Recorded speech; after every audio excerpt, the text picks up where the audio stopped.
Hello दोस्तों, मेरा नाम है भारत शर्मा और आप देख रहे हो देखो इसको। आशा करता हूँ आज का दिन आपको बहुत अच्छा बीत रहा होगा। और दोस्तों, आज एक अजीब सा सवाल आया है मेरे पास में कि हमें बताइए कि अगर मान लीजिए हम एक प्लेन में उड़ रहे हैं और हम जब उड़ते हुए प्लेन में अपने साइड की खिड़की तोड़ देते हैं तो क्या होगा।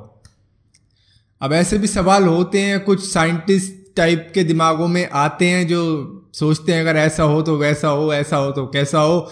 ये सारे सवाल आते हैं उनके दिमाग में। और ये वही बच्चे होते हैं जो दिवाली पर बम पटाखे अपने घर के बर्तनों में डाल के फोड़ रहे होते हैं और चेक कर रहे होते हैं अब क्या होगा तब क्या होगा।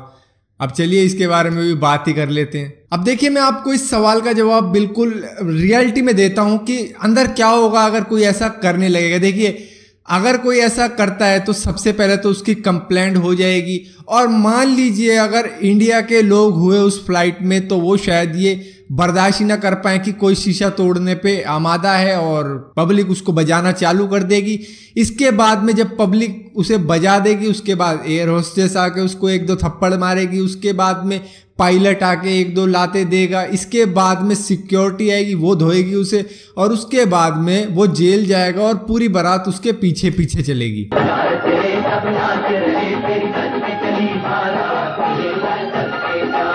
तो दोस्तों, ये था बिल्कुल सिंपल और स्ट्रेट फॉरवर्ड आंसर जो किसी भी आम आदमी के दिमाग में आता है जब वो देखता है कि उसकी जान को भी खतरा हो रहा है किसी एक जने की बेवकूफ़ी से। लेकिन अब आ जाते हैं थोड़े साइंटिफिक बातों पर और फैक्ट्स की बातों पर आ जाते हैं कि मान लीजिए कोई शीशा तोड़ने की कोशिश करता है, कोई सिचुएशन ऐसी आ जाती है तो क्या वो कर सकता है। देखिए, नंगे हाथों से अगर आप उसको पंच मार के कोनी मार के तोड़ोगे तो वो नहीं होने वाला, क्योंकि अगर आपने कार का शीशा भी देखा हो तो वो भी कितना ज़्यादा मजबूत होता है। उस पर आप अगर मुक्का मारोगे तो खुद के ही हाथ को लगेगी, शीशा वो नहीं टूटने वाला। और अगर टूटे भी तो वो एक दो पंच में नहीं टूटने वाला, काफ़ी जानदार 3-4 पंच मारने पड़ते हैं तब जाके वो टूटता है। हालांकि बेवकूफ़ लोग ही ब्रूट फोर्स का यूज़ करेंगे, but smart people gonna use some sharp object to break the window.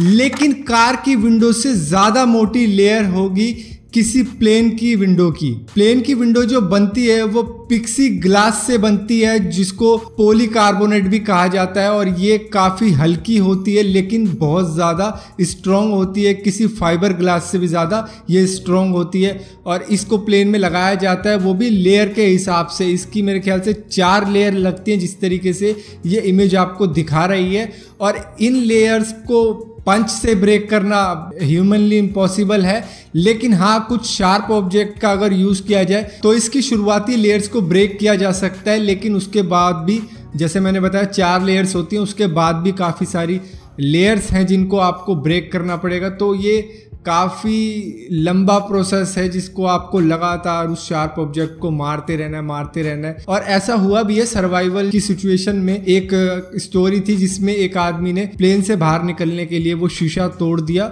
और उसके बाद में वो खिड़की के रास्ते बाहर निकल गया। लेकिन ऐसा उसने हवा में नहीं तब किया था जब प्लेन क्रैश हो चुका था और वो जमीन पे था किसी जंगल के आसपास। लेकिन मान लेते हैं जब प्लेन हवा में है और उस वक्त में प्लेन की विंडो हटा दी जाए या तोड़ दी जाए, उस वक्त में क्या होगा। देखिए, जो बाहर का वातावरण होता है जब प्लेन एक हाइट पे होता है तो वहाँ का एटमॉस्फेयर लो प्रेशर का होता है, लेकिन प्लेन के अंदर का प्रेशर बढ़ता जाता है। जिस तरीके से गुब्बारा होता है उसमें आप छेद कर दो तो क्या होगा, वो गुब्बारा फट जाएगा।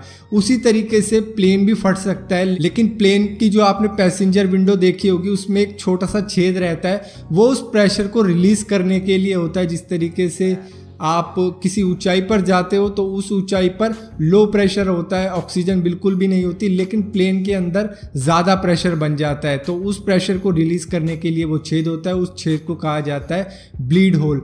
और अगर मान लीजिए वो पूरा ही एकदम से तोड़ दिया जाए और प्लेन काफ़ी अच्छी ऊंचाई पर है, वहाँ का जिस तरीके से मैंने बताया लो प्रेशर है और आपके प्लेन में ज़्यादा प्रेशर है, तो क्या होगा, उस प्रेशर को रिलीज़ किस तरीके से किया जाएगा, वो सारी हवा एकदम से बाहर फेंकेगा। तो आसपास के जो भी ऑब्जेक्ट होंगे या फिर कोई इंसान होगा तो उसका पूरा खतरा ये रहेगा कि वो बाहर चला जाए। लेकिन ये पूरी सिचुएशन डिसाइड करेगी कि उस वक्त में प्लेन किस ऊंचाई पर उड़ रहा था। क्या बाहर का प्रेशर कम था या फिर नॉर्मल था या फिर जितना प्लेन में था उतना ही था। तो ये सारी सिचुएशन देखी जाएगी कि किस तरीके का वो ब्लास्ट होगा उस वक्त में। और अगर आपको बताऊं तो ऐसा सच में हो भी रखा है, ऐसा 2 प्लेन के साथ हुआ भी है। तो इसी के ऊपर शायद ये सवाल आया हो, लेकिन सुनने में थोड़ा सा अजीब लगता है कि कोई कोशिश कर रहा हो अंदर से शीशा तोड़ने की। तो ये तो था इस सवाल के ऊपर जवाब कि किस तरीके से क्या हो सकता है अगर ऐसा किया जाए उस आदमी के साथ, उन पैसेंजर के साथ। अगर मान लीजिए ऐसा हो जाता है किसी टेक्निकल फेलियर के रूप में भी, तो ये सिचुएशन काफ़ी ख़राब भी हो सकती है, लेकिन डिसाइड करेगा कि किस एल्टीट्यूड पे प्लेन उड़ रहा है। बाकी इस वीडियो में मैं आगे के शीशे की बात नहीं करूंगा प्लेन की, वो तो आपको पता ही है कि जब भी पक्षी से टकराते हैं तो वो हो जाता है, क्योंकि प्लेन की स्पीड ही उस वक्त में इतनी होती है कि 6-4 किलो का पक्षी भी उस विंडो को ब्रेक कर देता है। एक तो प्लेन की स्पीड, ऊपर से उस पक्षी की स्पीड उड़ने की, उसके बाद में जब ये दोनों टकराते हैं तो एक अलग ही चीज़ बनती है जिससे वो शीशा टूट जाता है। और इसके ऊपर भी अगर आपको वीडियो देखनी हो तो बता देना, उसकी भी वीडियो बन जाएगी। तो बाकी इस वीडियो में इतना ही था। आशा करूंगा ये वीडियो आपको पसंद आई होगी। अगर ये वीडियो आपको पसंद आई हो तो इस वीडियो को लाइक ज़रूर करना और इस वीडियो को शेयर ज़रूर करना, और शेयर कर रहे हो तो इस चैनल को सब्सक्राइब ज़रूर करना ताकि आप इस तरह की वीडियो देख पाओ। और अगर सब्सक्राइब कर रहे हो तो बेल का आइकॉन जरूर दबाना, क्योंकि बिना बेल के आइकॉन के सब्सक्राइब का बटन पूरा नहीं होता। और जाते जाते वंदे मातरम, जय हिंद।